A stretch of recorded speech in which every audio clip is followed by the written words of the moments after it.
Okay, so in real life, this coat is navy blue, and in direct sunlight, it looks blue. But on camera, it's just coming across as black, which, kind of sucks. Especially since I'm meant to be dressed as, Newt Scamander. So before Fantastic Beasts, The Crimes of Grindlewald releases in cinema, I decided to take a look back at its predecessor, Fantastic Beasts and Where to Find Them. But before I do that, let me quickly brag about how much I love Harry Potter, because I've sensed that. That's a common theme on YouTube. If you talk about Harry Potter, you have to talk about how much you love the books, and you love the films, and how much it's just impacted your life. So yeah, that's what I'm about to do. I've been a Harry Potter fan ever since I could remember. I've read the books multiple times, and I listen to the audiobooks daily, just before I go to bed. I've watched the films countless times, and I was lucky enough to be able to watch all of them from Prisoner of Azkaban onwards in the cinema. I collect the wands because they're really cool. I'm a proud Hufflepuff, and I'm proud to say that I do have a very vast knowledge of Harry Potter. Plus, I even made fan films when I was like 9 years old. Yeah, you're never seeing those, by the way. And as for the films themselves, I'll be reviewing them around about Christmas time since, in Britain, Harry Potter is very, very, very much associated with Christmas. But as a whole, the movies are pretty good for a general audience, although they certainly lack the details of the book. Like, trust me, so many plot holes. Don't worry, we'll get there soon enough. So when Fantastic Beasts and Where to Find Them came out in 2016, I wasn't very excited. Heck, I didn't even know the movie was being made until I first saw the trailers. And even then, they didn't excite me. And I found that to be very strange at the time. And as for the film itself, it's alright. This movie was directed by David Yates, who returns for his 5th outing in the Wizarding World. And this time around, he's adapting JK's screenplay for the big screen. Yes, JK Rowling herself wrote the screenplay to Fantastic Beasts and Where to Find Them. And that's what had me worried. In every featurette, the director, the producer, everyone was going, "It's incredibly exciting.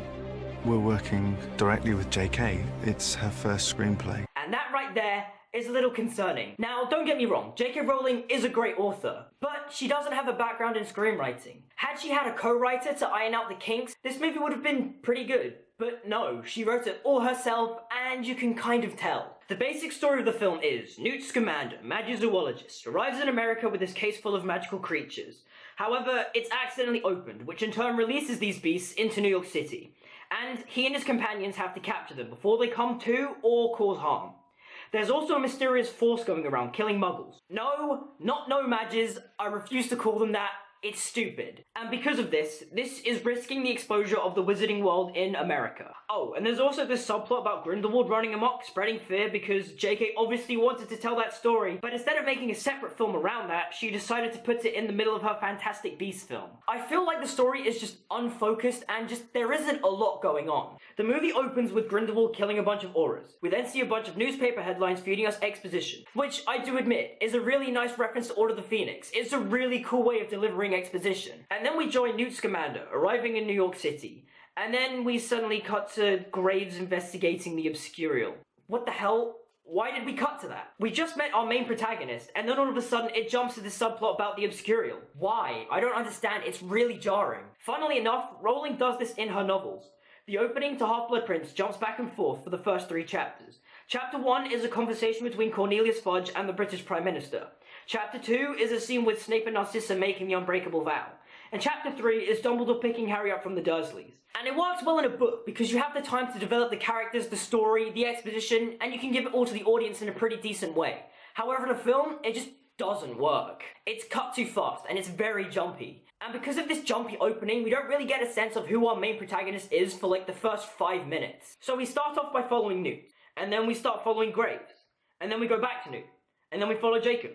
And then we follow Newt again. It's just really strange. The film has a pacing problem. Like, the film really drags. Scenes that should be fun and fast-paced, like the bank scene, are just really drab and dull. And what's even more annoying is that these scenes should be really exciting, but they're not. But for me, the film really picks up in the second half. But that's not me saying that the first half of the film is bad. In fact, there are scenes that I do really like. Our introduction to Newt is really endearing.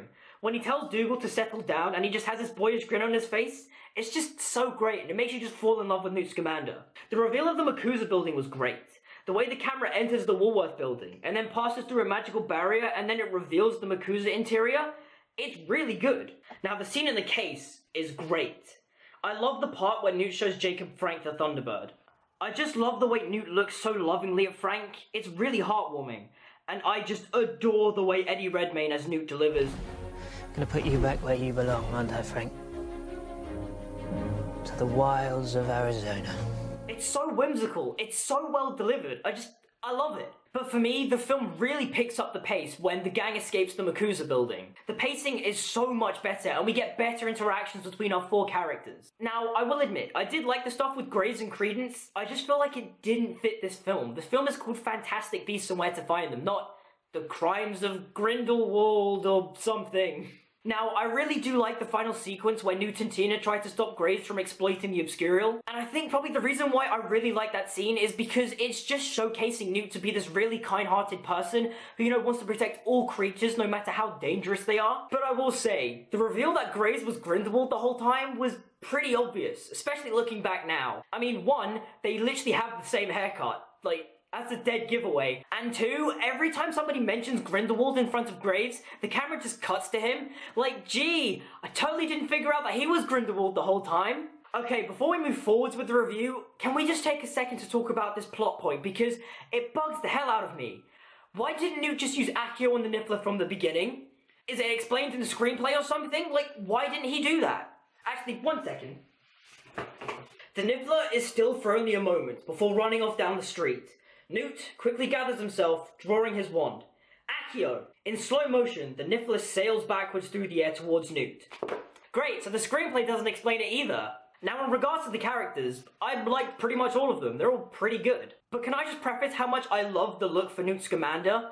The long blue trench coat, the golden waistcoat, the bow tie. It's all really good. And I love his wand. It's just so unique and odd. Look, there's just this silver tip in there too. Really cool. I also quite like how his look is based off the Chamber of Secrets chocolate frog card in the video games. You just replace the blue coat with the red one, and he looks pretty much like Newt Scamander. Just in general, his design is really cool. He looks like a badass wizard. Now, initially when I saw the film, I wasn't too keen on how quiet he was.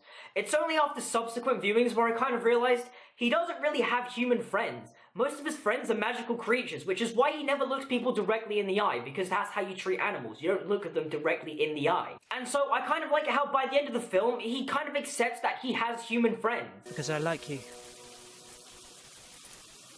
Because you're my friend. And I'll never forget how you helped me, Jacob.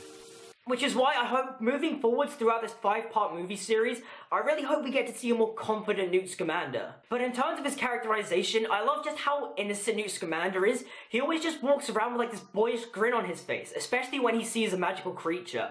There's just something so endearing about it. And although Eddie Redmayne is doing the same mumble whisper that he does in every single one of his movie roles, I quite liked it in this movie. Now, in regards to Newt and Tina's relationship, I feel like that just kind of came out of nowhere at the end. I feel like their friendship was built gradually throughout the movie, but just as she goes to see him off at the end of the movie, the music is telling me that this scene is meant to be romantic and kind of sad. And I get the sad part. The romantic part, not so much. Now, I did like the Fantastic Beasts and Where to Find Them name drop, but that also comes out of nowhere. Newt just goes, A quiet life for me from now on. Back to the ministry. Deliver my manuscript. And then Tina just goes, I'll look out for it. Fantastic Beasts and Where to Find Them. I'm sorry, what? No, that doesn't work. Newt never said, oh bugger, I don't know what to call my manuscript for my textbook that I'm writing. And then Tina goes, Fantastic Beasts and Where to Find Them. but that's not what happened in the movie, she just says it. It's really weird. However, I did like it that Tina gave him the idea to call the book Fantastic Beasts and Where to Find Them, especially since it showed her growth throughout the movie. At the beginning, she didn't really like the idea of these magical creatures. In fact, she thought the book was an extermination guide. But as she traveled with Newt and saw the creatures in the case, you could tell that by the end of the film, she saw the beauty in the creatures. And that's why I liked her giving him the title of the book. Her giving it to him made no sense, but I like the thematic reason as to why she gave him the title. Now for me, Dan Fogler as Jacob Kowalski was the unsung hero of this movie. He was just so fun, so charming, and he was just your average Joe wanting to open a bakery. And you really root for him to get his bakery, which is why I love the payoff at the end when Newt gives him his collateral to get his bakery. It's so cool. And the friendship between Newt and Jacob was really well built. And it was done so well, in fact, that when Jacob goes, Hey, Newt, why did you keep me around? And then Newt goes, Because I like you. Because you're my friend. And I'll never forget how you helped me, Jacob. Right in the feels, man. That was really good. And overall, I liked Jacob's relationship with Queenie. I liked how she was obsessed with him being a nomad, and he was obsessed by the fact that she was a witch. And they both had a love of baking. But there was just something missing, and it kind of makes you feel like their relationship was a little bit rushed. Now, I thought Credence, played by Ezra Miller, who did a pretty good job, was a tragic character, and his relationship with Graves was pretty good. Although I feel like something was just missing between that subplot. Although I am glad that his mother died because she was pretty horrible. Now Colin Farrell as Percival Graves, aka Grindlewald in disguise, was pretty good. And I loved his fascination with the Obscurial, especially since in the book you can kind of put together that Ariana Dumbledore was an Obscurial, and therefore once he saw Ariana unleash her power, he was fascinated by it and he started investigating these creatures even further. But that's in the books. For a casual audience, they really wouldn't understand that, which is why it may come off as a little bit generic and a little bit flat. Also, what was up with his, weird Jedi powers? That was never in the books. But for me, one of the biggest disappointments was the reveal of Grindelwald at the end. I was perfectly fine with just having Colin Farrell play Grindelwald, but no, we had to get Johnny Depp. Why? Don't get me wrong, Johnny Depp is a fine actor, but over the past couple of years, his performances haven't really, been the best. I mean, let's be real, he was half-assing it in Pirates of the Caribbean 5. Now, this movie is an expansion of the Wizarding World, and do you know what? I don't think it did a good job at expanding the Wizarding World. I mean, what actually do we know about the American wizarding community in America? No, you can't go to Pottermore. What did the film tell us about the wizarding community? We know that their ministry is located in the Woolworth building, and that they're not allowed to have relations with muggles. But other than that, what else do we know? I mean, what exactly is the American equivalent to Diagon Alley, Hogsmeade, the Leaky Cauldron, Honeydukes, Gringotts? What is it? The movie doesn't tell us. Instead, we just focus on, New York and then the MACUSA building. That's all we really get. Although I will say, the way American wizards execute one another is horrific. I mean, literally dumping their memories into a pensieve and then dipping them into acid. That's gross. Now, I loved James Newton Howard's score for this movie. It was just so good. You had so many great melodies and themes, and I especially adore Newt's theme. However, I was disappointed with the inclusion of Hedwig's theme. Now, don't get me wrong. I liked it at the beginning of the movie where it showed the Warner Brothers logo and then it transitioned into the Fantastic Beasts logo, and it transitioned into the Fantastic Beasts theme. That was pretty good. I wasn't a fan of Hedwig's theme being played during the movie. There are just these moments where you just subtly hear the notes, and I didn't need that. I get it, it's Harry Potter. I don't need you to go, hey look guys, it's Hedwig's theme, it's Harry Potter, just watch the movie please. Now, it may seem like I hate this film. I don't. Like I said before, it's okay. It's an okay entry to the Harry Potter universe. The first half is definitely weak, but the second half definitely picks up the pace. However, I can't let my love for Harry Potter stop me from being critical. As the first screenplay goes, JK did an okay job. I feel like the story structure is a little bit muddled and the characters feel a little bit underdeveloped and certain relationships feel a bit rushed. But for me, the thing that really damages the movie is the pacing.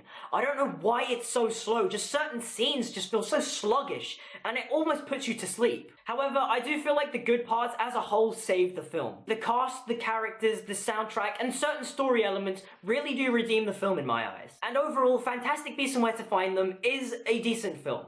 It's a good re-entry into the Wizarding World, and it has some nice setup for future sequels. I just hope that with these sequels, JK will be able to improve. Just going off the trailers, I think that the Crimes of Grindlewald is going to be really good. It looks like such a massive improvement compared to the first one.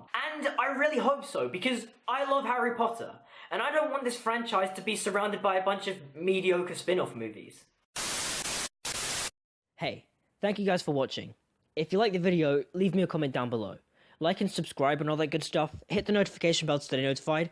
My social media links are down in the description, so if you give them a look and a follow, that'd be real nice. And until we meet again, I'll see you guys next time.